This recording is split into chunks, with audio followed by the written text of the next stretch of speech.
একজন সাধারণ মেয়ে থেকে পশ্চিমবঙ্গের মুখ্যমন্ত্রী। একটা সময় ছিল যখন কলকাতার এক সাধারণ মধ্যবিত্ত পরিবারের মেয়েটা ভাবতে পারেনি যে সে একদিন ভারতের একটি বড় রাজ্যের মুখ্যমন্ত্রী হবে। কিন্তু আজ তিনি শুধু রাজনীতিবিদ নন, তিনি একটি ইতিহাস।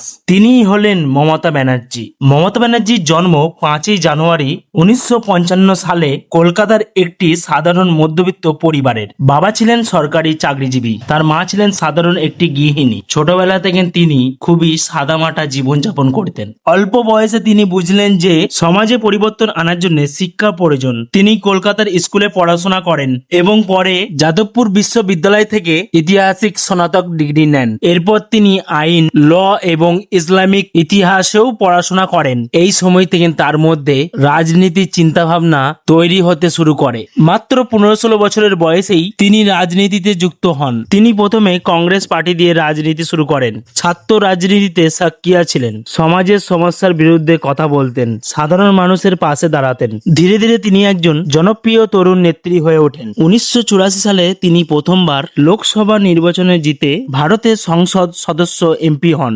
সেই সময় তিনি ছিলেন অন্যতম অনুষ্ঠান মহিলা সংসদ সদস্য।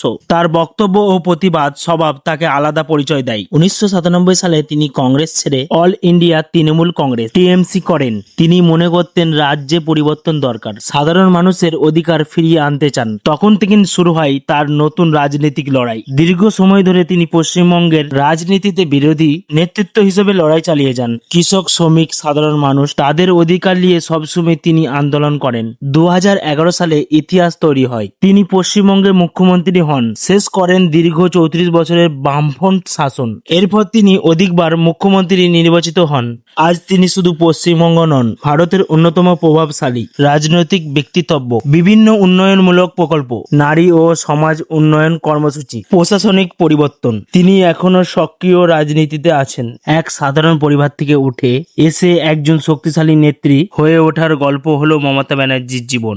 এটাই প্রমাণ করে ইচ্ছা থাকলে ইতিহাস বদলানো যায়। মমতা ব্যানার্জির কাহিনী আপনাদেরকে কেমন লাগলো অবশ্যই আপনাদের মতামতটা কমেন্টে জানিয়ে যাবেন। ভিডিও ভালো লাগলে লাইক এবং শেয়ার, সাবস্ক্রাইব করতে ভুলবেন না। আজকে এই পর্যন্ত, দেখা হচ্ছে আবার একটি নতুন ভিডিওতে।